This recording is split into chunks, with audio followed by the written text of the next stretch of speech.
প্রিয় ভাইরা, গুনাহ করতে করতে আমাদের অন্তর এতটা শক্ত হয়ে গিয়েছে যে এখন আমরা চাইলেও আমাদের চোখ দিয়ে পানি বের হয় না। কেন ভাই?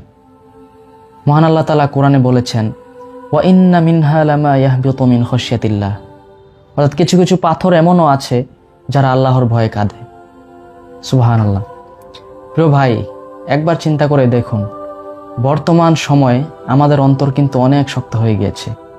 হ্যাঁ, এর মধ্যে কিছু মানুষ থাকতে পারে যারা আল্লাহকে প্রকৃতপক্ষেই ভয় করে বা প্রতিনিয়ত আল্লাহ তাআলা যে যে কাজগুলো করতে বলেছেন তারা নিয়ম মাফিক করেন, তবে বেশিরভাগ মানুষই গুনাহের মধ্যে মগ্ন আছেন।